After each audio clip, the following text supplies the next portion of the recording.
Welcome, everybody. Glad to see everyone's faces, names, pictures of all sorts. Beautiful. Wow, we got a great turnout so far for our first event for Tuesday. Let's give ourselves a little pat on the back. Like, come on. Tuesday, 2:30. Half of us should be asleep by now. So the fact that we're all here, come on. All right, I'll just wait a couple other seconds to let our friends trickle in here, and then we'll hit the ground running. Good to see everybody. Beautiful.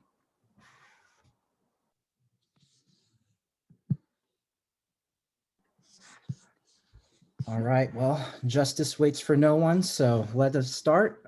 Just good evening, good afternoon to all of you, no matter where you're from. My name is Joe Lofton. I am a current senior here at Sonoma State, early childhood education major, looking to become a teacher, as well as I'm the senator for the School of Education on campus. So today we are here for our Understanding Human Trafficking Social Justice Week event. I wanted to introduce our facilitator real quick, Tanya Rodriguez. Tanya, would you like to introduce yourself to the group and say hello? Yeah, hi everyone. Thank you all so much for being here. So like Joe mentioned, my name is Tanya. I'm a student at Sonoma State. I'm actually graduating this semester, but I've been a part of organizing Social Justice Week for the last couple of years, and I'm so excited for today's panelists and for today's speakers. Like Joe mentioned, I'm going to be facilitating, so I'll be in charge of the chat, any of the tech, kind of behind the scenes. So if you guys have any questions, feel free to put them in the chat for us. And yeah, let me know if you'll have any questions about anything. Thank you all so much for being here. Beautiful. Thank you, Tanya. Yeah, so that's Tanya. She'll be running the behind the scenes work to everything, making today run smoothly. So definitely thankful for all the work that you do, Tanya, and we appreciate you. So real quick, I'm going to post in the chat. These are our ground rules. I will reread these real quick just so everyone can have understanding. So please keep microphones muted unless asked to unmute by the host or facilitator. Keep background distractions to a minimum, and if needed, please turn off your camera. Be respectful and courteous to others. When discussing and asking questions, speak from your own perspective. And we will not tolerate any derogatory nor hateful language / actions in any of our spaces. So that's something, I don't think we'll have to worry about since we're all here to grow our brains, grow our minds a little bit and deepen our understanding. So hopefully we don't have to run into that issue. But without further ado, I will introduce our esteemed guest of panelists today. We have 5 panelists today, so I'm going to run through their bios real quick just so everyone has an understanding of who we have here today and what kind of brain power we're bringing in. So first up, we have Maya Balbo. She is a student here at SSU, and she is a human trafficking activist. She's currently in school, working towards her teaching credential, and speaks about the dangers of human trafficking through lived experiences to schools and other organizations. So Maya, we're happy to have you here. Our next panelist is Russell Wilson, not to be confused with the quarterback Russell Wilson, but this Russell Wilson is just as great. He graduated from the University of California, Berkeley in 2016 with a degree in anthropology and South and Southeast Asian studies. Russell was also a Ronald E. McNair Scholar and completed his first research project in Cambodia, looking at the factors of resilience for male survivors of commercial sexual exploitation. Russell has worked with the National Human Trafficking Training and Assistance Center as a Human Trafficking Leadership Academy Fellow. And as an HTLA Fellow, Russell worked with a team of anti-trafficking experts from across disciplines to formalize the federal definition of what it means to be survivor informed for federally funded programs. So Russell, we're great and pleasure to have you here. Our next panelist, is Rose McCarr. Rose is a social justice attorney, and in 2015, she founded Justice at Last, which is a nonprofit law firm that provides free legal services and representation to survivors of human trafficking so that they can seek justice on their own terms, right? And that's the important part. Justice at Last is the only independent nonprofit law firm in the San Francisco Bay Area.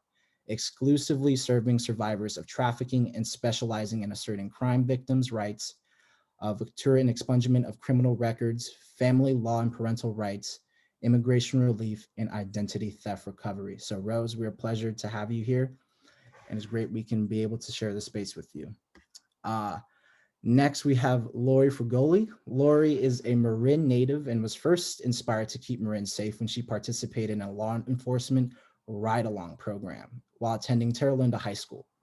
She was one of the first women to volunteer as a reserve police officer in San Rafael, and later became a police officer herself for the Santa Rosa Police Department, where she chose the downtown walking beat in order to meet and learn about her community. And while at Santa Rosa, she investigated arsons, fraud, and embezzlement cases, and served as a member of the hostage negotiations team. Lori worked her way through law school while working for the Marin County Sheriff's Office. In 1990, she became a deputy district attorney for the county of Marin, and in 2018, she was elected to serve as Marin County's district attorney. As a few of Lori's accomplishments as DA includes establishing one of the first immigration relief programs in California district attorney offices, co-hosting gun violence restraining order training for law enforcement and the community, co-hosting and sponsoring multiple Not in Our Town events, which is an anti-bullying and anti-hatred campaign, and establishing a working group of community leaders to ensure an open line of transparency and communication between the DA's office and the community. So Lori, we're pleasured and it's a privilege to have you here with us. And our last speaker or panelist who is not here yet, Dustin Contreras. I will introduce him once he comes and trickles in. But for our guests that are here today, Maya, Russell, Rose, Lori, it's a pleasure to have you all here today. And as with the rest of our audience too. So in order just to kind of open up the discussion a little bit and kind of learning more about understanding human trafficking and what that is. As a student here at Sonoma State, this is the first time I've been immersed within this issue of the social justice issue. And, I'm still learning the context and the frameworks and, the underlying, signs of like human trafficking and learning what those signals are and learning about, what the experiences of those people, what they've been through. So in that terms, so how would you define human trafficking to a college student? And, how can we in general learn more about and understanding human trafficking? And any of our panelists, feel free to unmute yourself and, kind of just open it up into discussion and how you would define human trafficking and how would you intend for us to learn more about it? I think there's a lot of debate, both nationally and internationally, on what that definition looks like on a legal level. And I think Rose can take that part of the question and answer the more legal, clinical definitions of human trafficking. I have the luxury of being able to have a little bit broader view of that definition because I don't work within the confines of the law. But I can also simplify it. It is, in my mind and in my eye, a exploitation of a less powerful individual by a more powerful individual or entity through coercion and manipulation or violence that leaves an individual feeling as if they have no other choice but to participate in an activity that they would not ordinarily participate in.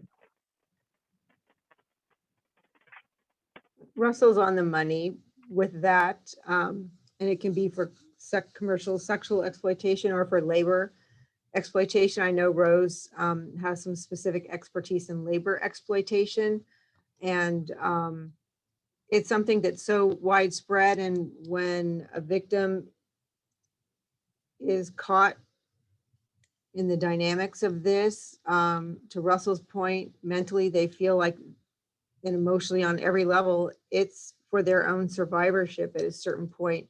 And that's when, as a prosecutor or when law enforcement is attempting to investigate a case or determine if that's what's really going on, that's the difficult intersection for us working together to try and stop this crime. And it's really difficult. And oftentimes it gets to the point where the victim is so fearful that they won't or can't say anything for their own survival. And that's really the most difficult part of these situations. And so to me, this is such a brilliant way for people to really understand that this really does happen. And I think, frankly, the hashtag Me Too movement brought a lot of light to the fact that many crimes and atrocities happen to people. And yet when people talk about it, no one wants to believe it really happened. And I think that has helped propel us for people to really step back and listen and learn from each other. And so I appreciate the opportunity to be here today, and hopefully we'll all learn something and take away how we can stop this and educate ourselves and our community. And Rose, sorry for cutting you off, but feel free to pick this back up. I just wanted to introduce our last panelist who just slithered his way on in here. Last but not least, we have Mr. Dustin Contreras. Dustin is currently one of the co-directors of the Current Coalition Against Human Trafficking and has been a volunteer there since 2012. He has served as a consultant for the Federal Department of Justice, and the Bureau of Justice Administration, and the California Office of Emergency Services as a subject matter expert on human trafficking. Mr. Contreras is currently a detective with the Kern County Law Enforcement Agency and has formerly worked for the federal government as well as County of Kern for over 20 years. Mr. Contreras enjoys studying Kodokan judo, shopping for antiques, and spending time with his family. Mr. Contreras is a United States Marine Corps veteran, URA Semper Fi. He is committed to abolishing human trafficking in our local communities and the state of California, and continues to advocate for trauma-informed and victim-centered approaches. So Dustin, we just wanted to introduce you and just thank you, and to have the time just to say thank you for being here. And it's an honor for us to be able to share the space with you and hear from you. So pleasure to have you here. In terms of, and just in terms of Dustin, you kind of get an understanding of where we're going from. I asked the question of how do you define human trafficking to a college student, and how can students learn more about understanding human trafficking? And I know Rose that wanted to touch on that. So Rose, I'll give you the spotlight to kind of touch on that. And then Dustin and the rest of our panelists, feel free to chime in and piggyback off anyone's ideas. Thank you for the opportunity to be here today. I am excited to be here with such an esteemed panelists. It's great to be a part of this and to know that you guys have a week dedicated to social justice. I'm just in awe of that. I wish I had that when I was an undergrad. So right on to all of you for being part of this program. I'm happy to just go back to the legal definition, and and Lori can talk more about this from a state perspective, but our law that defines human trafficking goes back to the Trafficking Victims Protection Act. Sometimes you might have heard of that as the TVPA, and it defines severe forms of trafficking in persons. And so that's, as our organization exclusively serves survivors of human trafficking, we're going back to that definition. Does this individual identify as being trafficked? Does it rise to the level of the legal definition? The California law is based on the federal law. And then I don't want to bore everybody by reading the law, but it's good to always be able to go back to it. So feel free to either Google, Trafficking Victims Protection Act and look up severe forms of trafficking in persons. I think it gives a good framework though for where we're at. When we talk, it defines sex trafficking in which a commercial act is induced by force, fraud, or coercion, or which a person under the age of 18 is formed to perform such an act. And likewise for labor trafficking, it has the recruitment, harboring, transportation, provision, or obtaining of a person for labor or for services through the use of force, fraud, or coercion for the purposes of involuntary servitude, peonage, debt bondage, or slavery. And I would just say that to take away from that, from just a general understanding, is that force, fraud, or coercion. And make sure, it has to rise to that level unless we're talking about a minor who's been sex trafficked. So an adult that's been labor trafficked or sex trafficked, or unfortunately a minor that's been labor trafficked, the prosecution is going to have to show that there was either force or fraud or coercion. And this is a really basic description of what defines human trafficking, but I just wanted to throw that out there as a groundwork. The caveat is that if you're a minor that's been sex trafficked, the prosecution at the federal level, in order for it to be prosecuted for human trafficking, there doesn't have to be force or fraud or coercion. So there's definitely a gap in the law when it comes to children that are labor trafficked, because the burden is still on the prosecutor to show that there is either force or fraud or coercion. And so, I would just throw the question back out to you all about, why is there that gap? I mean, if you don't have the agency to, enter a contract, if you're under the age of 18, why is it okay to be labor trafficked? Why do you have to show that component of that force or fraud or coercion? So I just wanted to share that about the disconnect in the law that we have right now.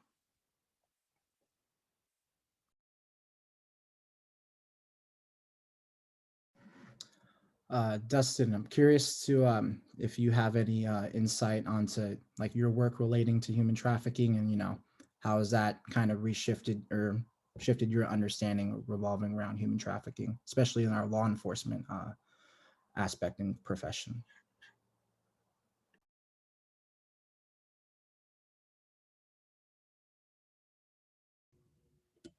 There we go. Can everyone hear me? Okay. Sorry for being late. If everyone, if no one knew, and I think some of the speakers know, I just had a newborn baby on Thursday, and so had to get her to the doctor yesterday and today, and was rushing back, but didn't want to drive too fast. So my apologies for being late, and thank you everyone. It is an honor to be here. So yeah, going into the work in human trafficking, prior to when I was a young kid and wanted to be a detective and put the suit on and have the 38 special on my hip and play cops and robbers, in my head, I associated prostitution with bad, that the women were bad. I don't want to give away my age, but with the gray, you probably can tell. I used to watch Starsky and Hutch, and they looked at the prostitutes as being, these purveyors, and they were doing all of this on their own. And in your head, you thought that. And so as a young officer, I thought that. And then when I was the first human trafficking detective here, and I actually got some good formal training up in the Bay Area, as well as down in Orange County, Human Trafficking Task Force, my eyes were opened. And I had a genuine, I was grief stricken. And I thought to myself, how could I let this injustice happen right below my eyes? Number one, because I wasn't trained properly. And number two, because of how I had been conditioned just in my normal life. So at that point, that's when I made an oath to myself to obviously see these women as victims and survivors, and as well as the men that we've come across more often now as victims and survivors of trafficking. And then on the labor side, so, where I live, Kern County, we have a lot of agriculture here. And in coming across some of the cases that I've done and coming across labor victims as well, just as traumatic. So that was the big shift for me. And then I again, made a promise to myself to infect the rest of my law enforcement partners on how this not only was a state and statutory crime, but a crime against humanity, and try to explain that and the depth of what it does to victims and survivors of human trafficking. It's like no other crime. I've worked homicides in part of my career, and then, sometimes you speak for the victim, as the detectives like to say, but in this case, you actually have a living victim that has gone through some horrible things that some other victims maybe have not gone through. And I don't mean to diminish other crimes, but as far as law enforcement goes, it's, the TVPA came out not too long ago, believe it or not. We're actually new in that. And then as law enforcement tried to catch up with training, there was a disconnect in, was this really a crime because of that conditioning, whether it was personal or whether it was through an organization or just the way California had sought it. So yeah, I'm happy to say that law enforcement is catching up. Obviously, there's always work to do, but it's things like this that actually get the word out and start, with young students. I like to tell students the same thing, it is a crime against humanity and it's a moral crime. And the more that we bring attention to it, the more that you have the community backing the law enforcement when it comes to actually doing types of operations where, believe it or not, business owners are exposed in partaking or facilitating some of these crimes. So thank you for having me here. I hope everyone can hear me. I apologize. Now we hear you loud and clear, Dustin. Diane, I noticed you have your hand raised. Do you have a question or comment you would like to make? Is it an appropriate time for a comment? I'm afraid I sailed in like 3 minutes late, so. No, you're good. Okay. I just wanted to say, first of all, thank you to all the panelists, but also taking off of adding to what Rose and Dustin now are saying, and what Russell was saying, it's such a horrible moral crime and crime against humanity because of the violation of trust for all the reasons that we can imagine, especially with sex trafficking, but also labor trafficking.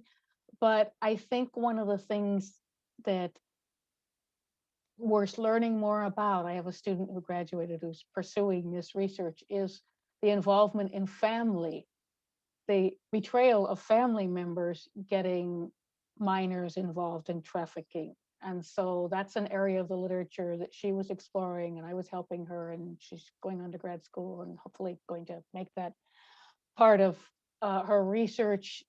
So I thought maybe people could speak to that, because yes, we have lots of misconceptions about this and that, but I was surprised, even while I was looking at it with my student, to find the depth of the incredible betrayal.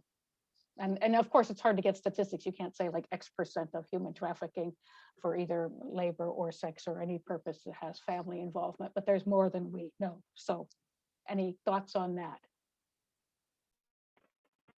I can comment a little bit on that, and that's you're right. There is a lot of mistrust and betrayal by family members. I think that I don't think there's any really substantial research on the numbers of how many victims were victimized directly by a family member, and I always question statistics anyways. I think they're inherently flawed, but the fact is that a very large number of victims are originally, or at least start out being victimized by a family member, and may escape that, but then oftentimes because of the trauma and the impact of that experience, gives them a higher degree of vulnerability, so that a non-family member predator will find that individual and then continue that exploitation. So I think that it's important to understand that it does start at home a lot of times, more often than we like to realize. I think another misconception, and I love to talk about misconceptions, is the number of male victims out there. And I mean, it's interesting. I was looking at the names of all the people watching this presentation right now, and I thought I saw one other male name out of 40 people. So I mean, I could be wrong. I'm not constantly checking it, but that just gives you an idea that even the people who think about this issue tend to lean towards the female gender. And we need to get more men involved in fighting this, because we're never going to get our hand around the problem if we don't have men becoming involved with this and understanding that it's driven by men, to be honest. And then that's not to say that women don't exploit. I was exploited by women. A lot of survivors that I know have been exploited by women. So women are definitely just as guilty of doing this, but it is a male-driven market. And if we don't change that toxic masculinity aspect of our society, this issue is going to just continue. I couldn't agree more with Russell. And I'd like to go back to you know, the family. I think it's a misnomer. Another misconception is that trafficking, especially sex trafficking, is like the film Taken, where it's this, you know, kidnapping situation. And that is not what's happening. It does happen, but it's much rarer.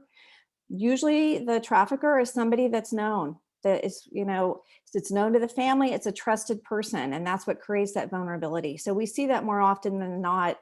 I mean, it's sensationalism, and that's why films like Taken are a huge success, right? It's that fear factor, but that's just not the reality of what, you know, how people become trafficked.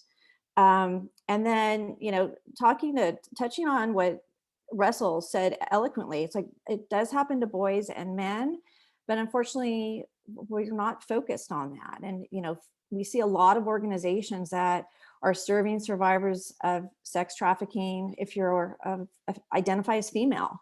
And that's why we were really specific about when I created the organization Justice at Last, is that gender identity, gender nonconformity, whatever the gender is, it doesn't matter. We're serving survivors of human trafficking. And that's just really important to recognize. Just to add on to that about vulnerabilities, Rose, it reminds me of something that I said at a panel a while ago, that it's really just the perfect storm of things that make someone susceptible to being trafficked and susceptible, you know, to being exploited. You know, it's individual events, it's environmental factors, you know, it's community things that are happening, you know, and all those things come together. And one of the questions I often get is asking, you know, about signs, or, you know, what exactly makes someone vulnerable. And I'm sure that any of our panelists here could give you a nice list, but, you know, it really boils down to the individual person.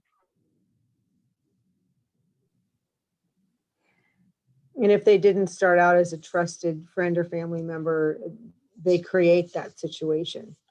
They see the right person, and it's usually something, it's not the first time they've done that, so they're very skilled at it. And we actually have some cases. I have a very close friend who was actually forced into child marriage, which is a whole different dynamic, but yet very much the same.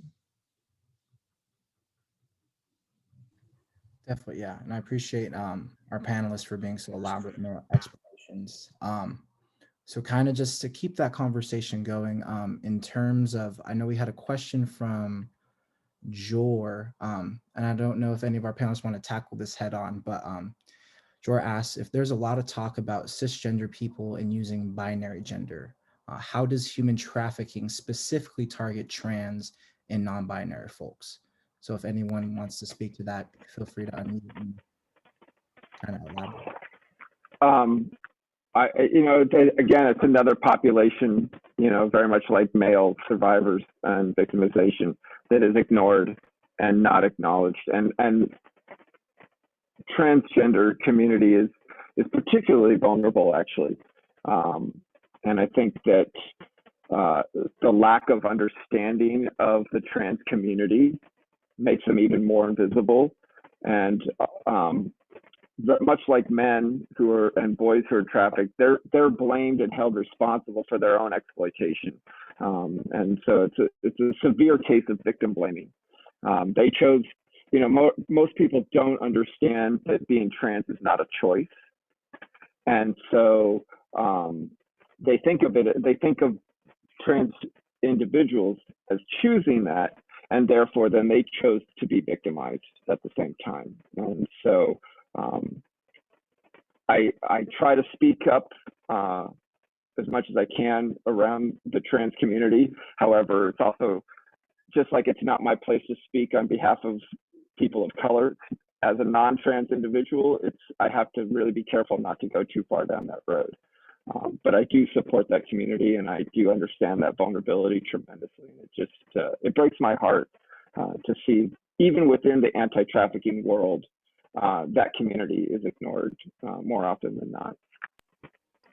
And I would say disproportionately, we see that trans folks, in addition to being trafficked, they're criminalized. And so it continues on to that vulnerability. Like, how can you get out of that situation? if you have a criminal record for prostitution or solicitation, when in fact you could be being trafficked, or maybe that's just a form of survival initially, and then it leads to that subsequent trafficking. But we know that disproportionately the trans community is criminalized more than any other population. And, you know, it's a concern, again, to just how do you break that cycle? And we also see, even for youth that are coming out and identifying to their, you know, going back to the family, where they share what's happening, you know, how they're identifying, and then they get kicked out of the home, leading to that vulnerability. And the next, you know, then there's perpetrators, you know, out the street looking for. I mean, I don't know, the data used to be referenced that within the first 24 to 48 hours that there's perpetrators would be picking up somebody who's run away from home. And then subsequently exploiting them. Definitely, yeah. And those of you who have been sending questions, I continue to incentivize and just to keep those coming. We'll have a Q&A at the last 15 or so, 20 minutes or so at the end to kind of address those. But in terms of, you know, the work and how each of you got to where you are today, our panelists specifically, one of the questions that I'm curious about is what inspired you to do the work you do in the anti-trafficking movement and helping make this world a better place. And I'm actually very curious to hear from Maya, who's our only student panelist, and who's someone I have the pleasure of being in class with. So I'm, as a student and as, you know, a peer, I'm also curious to learn a little bit about what got you into the work you do today, and, you know, why you're so passionate and why you're so inspired about doing it. Well, that's a long story. But the short of it is that when I was in school, we didn't have anti-trafficking education. We didn't know what trafficking was. I was pretty sure that the people that we were supposed to be afraid of are men in white vans who offer you candy or a puppy. I wasn't told to be afraid of women. I wasn't told, you know, to necessarily be afraid of strangers, you know, and people who acted kindly towards you. So after dealing with my own lived experience with trafficking, I decided that I wanted to do something, you know, partially to give back, you know, and to work with students, but so people wouldn't get into the same situations that I did, you know. And the best way that I saw to do that was through education.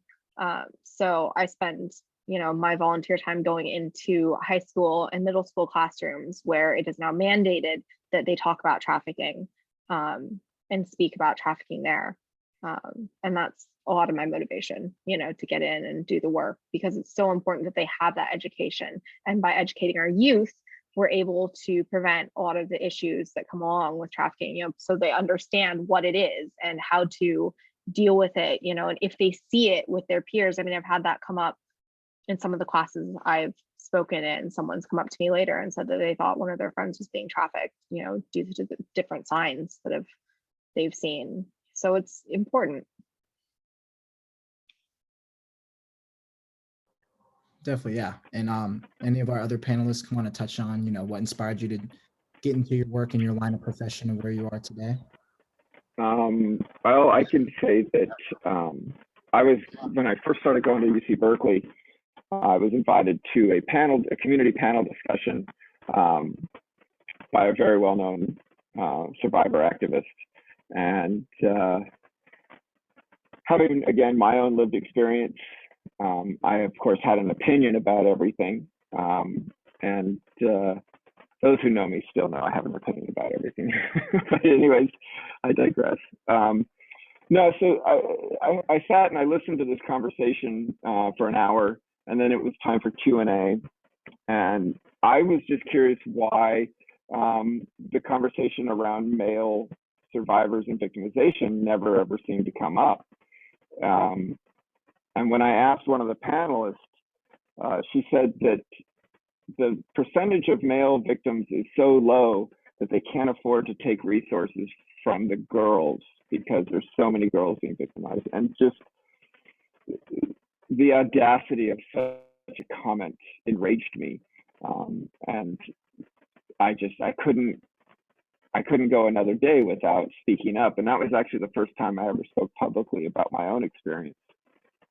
And I just knew that that was my mission in this movement, was amongst other things. And I have my hands in many different areas of this movement, but deep down, the root of what I really want to do is just change that narrative. And for me, it's not about taking resources from anybody, nor is it just about disproportionately providing services for a particular population over another one. It's simply about making everybody, having everybody be included in the conversation. I understand that it is much more difficult to reach the male population of survivors and victims. But that doesn't mean that we can't just remember, you know, when we're talking about this, that it includes all genders.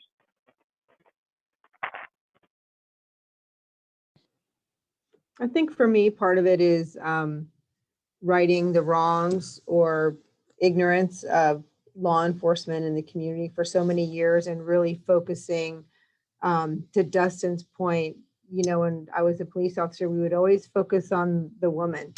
And now there are laws that we don't prosecute women when they're victims of these crimes, but it took decades for us to really appreciate what was really happening. And certainly we never looked at a woman who could be, you know, the spearhead of this conduct. It's always some man with all the stigmas that go with it. And there was a period of time when some of that was true, but and now we're hearing the stories of women who were imprisoned for things that were related to being the victims of trafficking. So I think being full circle on this is an important piece of the picture for me.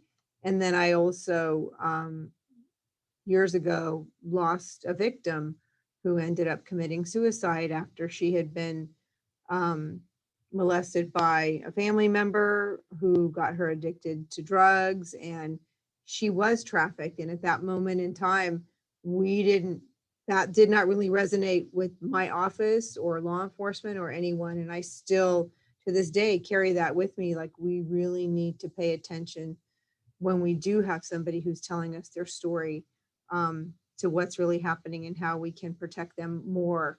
And it really resonates with people much more so with somebody who's actually had the lived experience, to Maya and Richard's point, than me saying something I've seen or told or been told. It's really important that we listen to these people who know what they're talking about and are here to tell you how to stop it and what happened to them.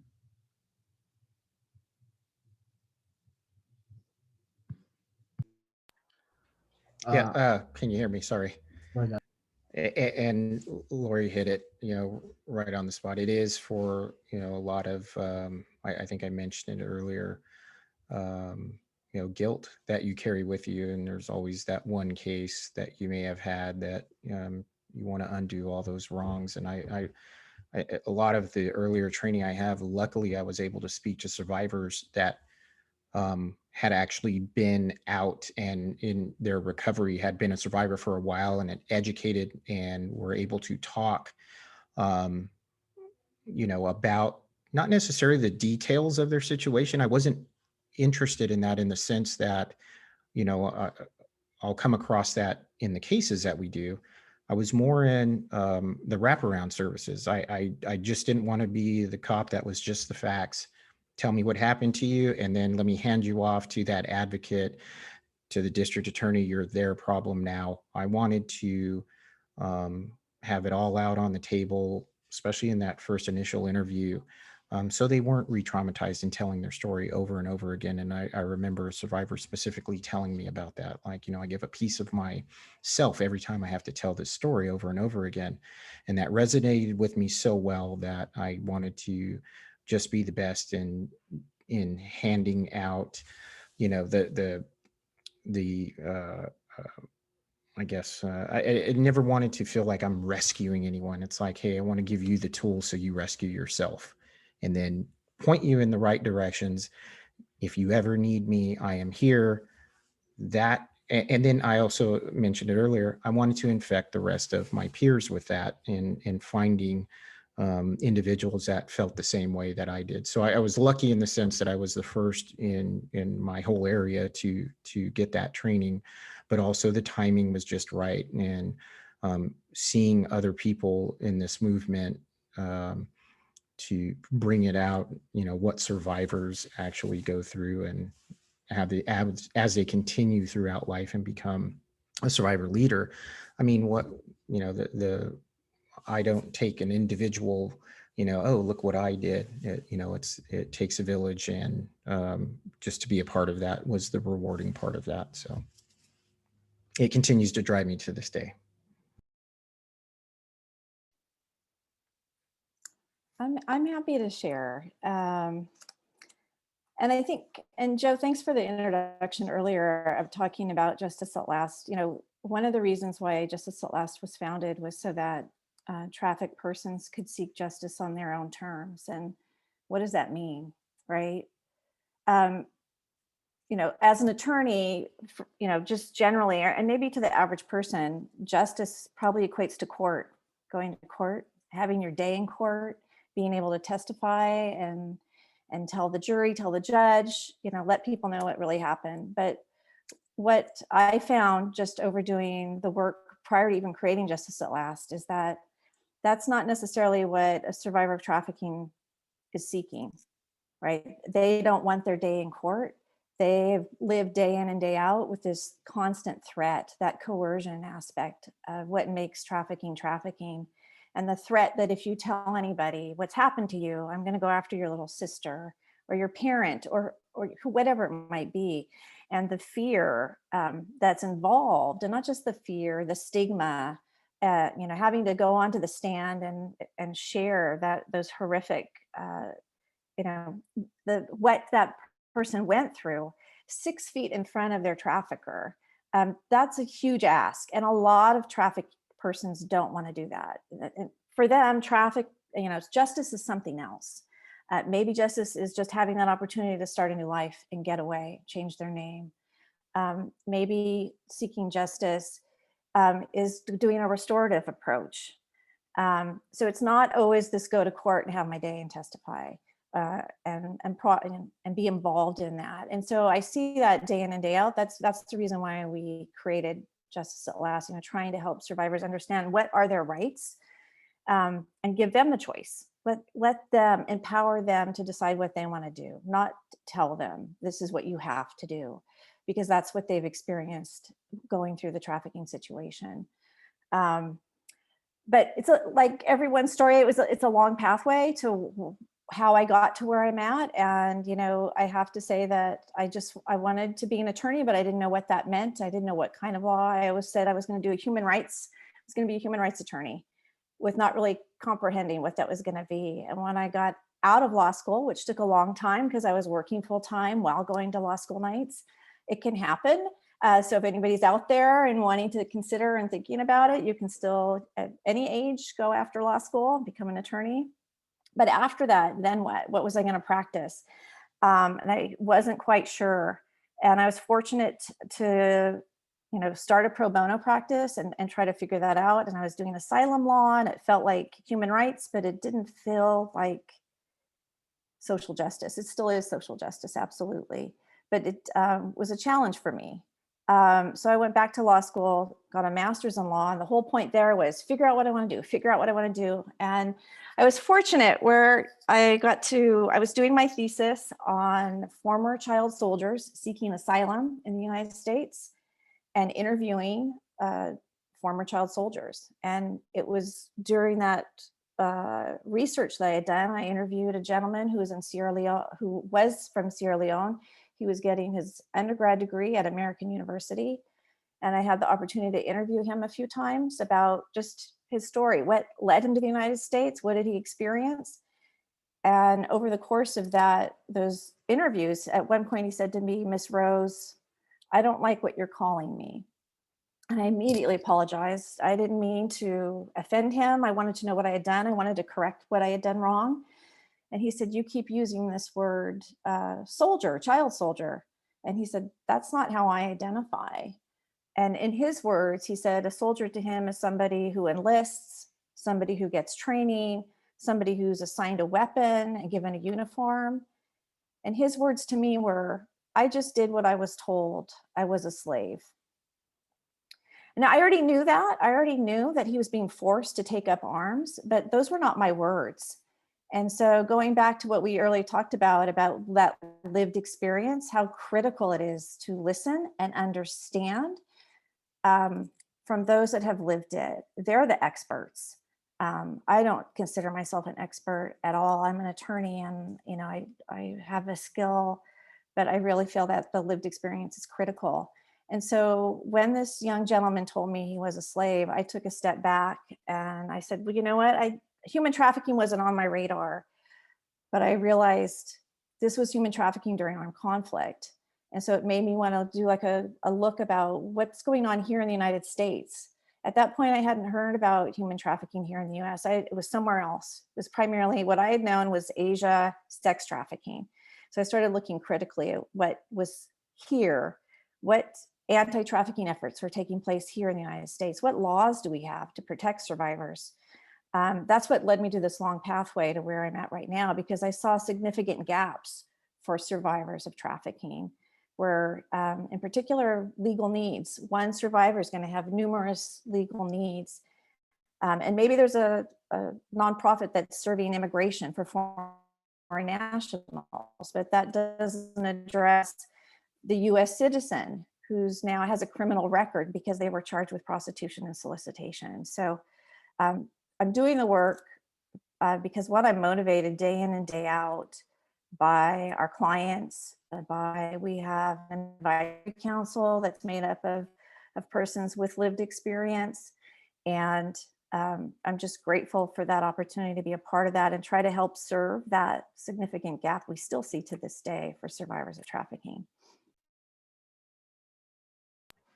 Yes, thank you, Rose, for sharing your experience, and the rest of our panelists for sharing their inspiration and to how they got to the positions where they are and the reasons why. And I know that a lot of you still hold those cases, still hold on to that, you know, that one person, that one case that kind of, you know, lingers. And that's that continued motivation, that continued fuel to keep you all where you are and keeping the ball rolling in terms of getting justice for those people with those lived experiences. So I just want to open this up to our audience. This is our Q&A portion of the event. So if you do have questions, roll them in. I already have a little list compiling up here. But yeah, Joe? Yes. Joe, I just wanted to say something about justice. And I just want to remind everybody that justice is different for everybody. What justice looks like, you know, for one person is different than what it is for another person. And so I mean, it's important, obviously, that we hold exploiters legally responsible for their actions. But when it comes to working with survivors, the most important thing may not be seeing that person go to prison. You know, the most important thing for them may be just getting a new life, being able to go to school, you know, maybe being able to see their little brother or sister or their parents again. You know, so we have to understand that justice is different for everybody and what that looks like. And too often I've seen the legal system just somewhat steamroll over a victim's idea of justice and say, no, this is what you need and this is what we have to do, instead of really sitting down and listening to what a victim needs, you know. And so I think I just want to recognize Rose and her organization for really being one of the few organizations out there that really makes a point to do that. I mean, to speak to that, Rose was there. I had a police officer tell me after an assault that it didn't matter, you know, after what happened to the people, you know, what mattered. He was looking at me, you know, he saw I was uncomfortable and he said, you know, what matters to me is how you feel, you know, and it's, even though it's my job to get these people, I would rather you feel okay. And if that's not what you're okay with, then we're not going to do it. and that's definitely, it's a huge shift in the attitude in law enforcement, in the legal system, and figuring out what to do, and really making things survivor led and survivor friendly. Definitely, yeah. And thank you, Russell and Mai, for touching on that. So our first question comes from Dean Carlton. She wonders if there's anything we can do better or at all at SSU to support victims of trafficking, whether directly or indirectly. So as an academic institution, is there anything that SSU can do to support victims of trafficking? Oh, absolutely. Don't get me started. Yeah, no, there's a lot that can be done. One, I think get all of the faculty and staff trauma-informed training to start, and understand that you don't have to know the specific details or who in their class has suffered trauma, but to go into it specifically understanding that one, every human being alive has suffered some form of trauma or another, and two, that when an individual is struggling or having a hard time, to just be supportive and understand that they haven't walked a mile in that person's shoes. And so I know of a student who was given an assignment in a class specifically around prostitution, and was asked to put themselves in the shoes of being a prostitute, but didn't even know. And so this individual was very upset by this, because they had been in they had been trafficked and victimized, and the professor did not even begin to comprehend that that assignment was triggering and traumatic for that person to go through. And yet when that person had a hard time fulfilling that assignment, there was little to no understanding or tolerance from that professor. So I think, again, getting faculty and staff trained in trauma-informed practices and understanding that they don't have to ask, like, well, what did you go through so that I can understand how to serve you? That's not what's important. The details are not important. So that would be my first suggestion. My other suggestion is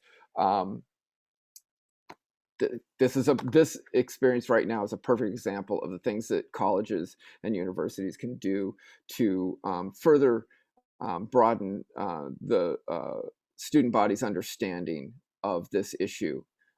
And so supporting student organizations. When I was at Berkeley, we had 3 or 4 anti-trafficking student organizations, and a few colleagues and I, we got together and we all pulled together and made one very effective organization. So supporting and encouraging the student organization system within your university, I think, is a great way to get students involved in this issue, both within the college setting as well as their local community settings as well. I'd like to add, as a student at SSU, just making it easier getting through like the DSS process. You have to walk in, you have to have letters and a lot of different things, and it's a lot of documentation that you have to have. And when you sit down sometimes with your, with the person who's liaisoning with you, and everything, you end up having to sit and tell them what's wrong, and it can get personal. It can get really personal. And I've found that sometimes you need to do a lot of advocating for yourself with your professors, which for a normal student might not be an issue. For someone who's dealt with trauma and everything, that can be very difficult, to have to go to your professor and say, hey, this is, there, some days you have good days, some days you have bad days, and this is a bad day, and then have to explain why, it was a bad day, even if it's something simple like you just couldn't get up out of bed, which isn't really that simple. But I think just making the process a little more streamlined and friendlier to the students, so it's not on them as much, I think would make a huge difference.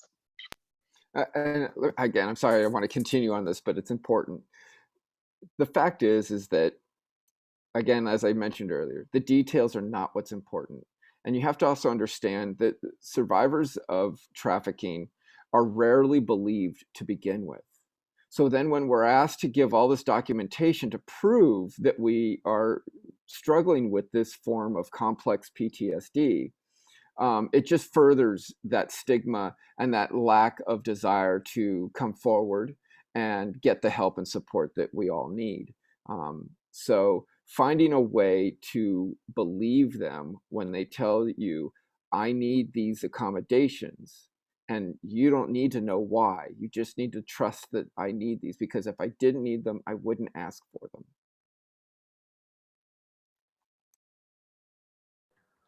Very well said. Just in terms of just continuing this conversation in terms of the questions from our audience members, Lindsay asked a question, what can community members do to raise awareness and work towards decreasing trafficking? And if there's any policy change that's possible that could be implemented? It's a big question. I know. But I mean, yeah. educate yourself. Go out. You know, there are trainings available. I know it's a lot of work to ask you to go and do another thing in your very busy lives. I don't mean that sarcastically, because it's a lot. But getting out, you know, and learning what, you know, what are the signs? What can you do? Go and volunteer with local organizations. What else? I mean, there's so many things. It's hard for me to come up with a nice little tidy packed list. But you know, Russell, any thoughts? You know, this work is not for everybody, and getting an understanding of it does not mean that you have to do this work, you know, but just having an understanding of how we are all participants in human trafficking is a good place to start. And just, if you see something, say something. If you see something that looks wrong or feels wrong, say something. If a dozen people had said something in the situations that I was in, you know, when I was out at dinners or out at hotels or out places, I know people saw me, you know, but they didn't say anything. If they had said something, maybe something would have happened sooner. You know, we all become the eyes on the street, you know, and are able to see things and help people, you know, and heaven forbid it turns out that you're wrong. You know, in some ways, I think it's better that it's a false alarm than something, you know, you never know if it could be something. So I would say too, to really listen with your heart and with your mind. And to Maya's point, if you are suspicious and don't know what to do, know what resources there are in your community. You know, you have Verity and you have Rose's program, and a classic example in the last couple of months, we had somebody at our local junior college who, a young lady asked kind of what might seem to someone else an innocent question about getting a divorce. And when the conversation came out, she was underage and had been trafficked across the country. And that case was turned over to Homeland Security, and she was able through one of our local agencies to find safety, and she's safe today. And we just checked in on her today, and she's working in the community and doing well. But if you don't know what the resources are, this is the place to find out. And you know, sit down for 5 minutes after this program and just look and see what resources there are and know where you could go to see if your suspicion is correct, or just ask somebody. Sometimes just asking something as simple as, are you okay? Or what can I do for you, can go so far, instead of, to Maya's point, just walking past someone and not really looking at them and seeing them. Beautiful panelists. I just also want to just respect our time for our audience and the rest of our panelists. But I also do want to, you know, acknowledge just our audience members and the questions. So this will be our last question for today. If there are panelists that feel inclined to stay after and want to engage with audience members who still have a little bit of time, I'll be here, so you're more than welcome to do so. But for our last question, this is from Paloma, and it's directed towards Rose in particular. But Rose, in terms of Indigenous women are disproportionately affected by trafficking. Is your organization doing anything to address this? And have there been any positive or successful implementations of restorative justice models in terms of helping those people seek their or seek their truth of what their justice is intended to do so? I don't know if you want to elaborate on that, Rose, at all, but feel free to do so. That's a great question, and I appreciate being asked. And I apologize because I'm getting notices that say my internet is unstable. So if it breaks out, please feel free to reach out to me directly at Justice at Last. You can look us up, or I can share the website on the chat. So we have actually tried, and we're in the process of working with Indigenous peoples in the counties of Monterey and Santa Cruz. But this is an early on collaboration. We have one of our advisor council members is a member of one of the local tribes in that area. And so we are trying to address that specifically, but this is, again, a great question because it's a population that's being ignored in terms of when counting the numbers of victims that have been trafficked. And that's because of, again, there's a law with a different type of law when we're talking about United States law versus for the Indian people and the laws there that are control that. And so, but we do see a high number, and I'm sure that our other panelists could address that as well, of terms of victims, and that they're not being recognized as victims. And so it's a big issue, and I'm happy to talk directly with the person who asked the question. So it's something that we're working on and we recognize, but I don't have any data for right now to share with the audience. Yes, and thank you, Rose, for just touching base on that. And then Susan, you are a campus advocate, and I know you would like to share a little couple information and sources with us, so I'll let you to do so. Thank you so much, Joe.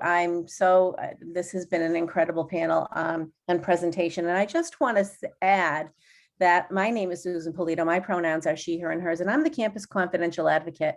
I've been in my role for 3 years now, and I want to talk real quickly about what Russell said in terms of students advocating for themselves with faculty and accommodations and things. Students can come to me. They don't need to talk to their faculty. They don't need to disclose anything. They can come to me and I can reach out to faculty on students' behalf. And I'm happy to say in the 3 years that I've been doing this job, I've reached out to I would say I've sent hundreds of requests to faculty, and not one has been met with a no. They've all, and I say nothing. I don't need to know any details from a student. If a student is seeking support from me, I believe them and I don't ask any questions. And I reach out to faculty, and faculty have always said yes. So please, and I would love, it's Sexual Assault Awareness Month, and I would love to, just get this message out there. In times of COVID, it's been really difficult getting my office promoted. So anything that you can do to help, because for me, it's all about the students. I'm not a responsible employee. I don't report anything to anybody unless they're a minor or suicidal, really have a plan and everything for ending their lives. And, I'm here and it's an honor and a privilege to work with and support the students at Sonoma State. Well, I thank you, Susan. I think that's wonderful, and it's great to hear. Unfortunately, not all institutions have somebody like you who is so passionate about protecting their students. I wish they all were. So I wish we could duplicate you and send you everywhere. But yeah, I think that's great, and I'm really glad to hear that. It's good. And my authority comes from the Chancellor's office. I am here through Executive Order 1095. So all of the CSUs have a person in this role, just so you know. Yeah. Well, that's great news. That's great news. I don't know about y'all, but I feel amped up, and I feel like this has been more of anything that I can ask for. Just in terms of just deepening my understanding about an issue that isn't really on the forefront in terms of like my experience in growing up. So I just want to appreciate and just thank our panelists again. So Russell, Rose, Maya, Dustin, Lori, thank you all for being here and taking the time out of your day to share your experiences, your work life with us. And if everyone could just give a virtual clap or a round of applause in any type of way, shape, or form. This has been more than enough for me as a host. It's been a pleasure to host all of you. Susan, again, thank you again for just expressing that and just for sharing that with us. And it's good to know that we have someone at SSU always in our corner, right? That's the one thing that students always need and reassurance on. So again, I'll let y'all take your time, have the rest of your day. Really quick before we go, Joe, I just did want to plug that we rely on your guys' survey responses as part of our funding. So I would really appreciate if you can fill out the survey, take a couple minutes about things that you appreciated about this panel, things that we can improve on for next year. We're really, really looking forward to hearing your guys' feedback. And again, I appreciate you all for being here.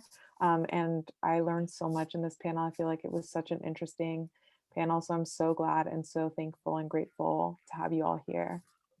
And the survey has places, some of you mentioned referrals for folks that could come speak about trauma-informed practices, advocacy, bystander intervention, getting accommodation, anything like that, or even accessible design. Any ideas you have for which workshops would benefit anyone in the SSU community? We would appreciate any anything like that in the survey.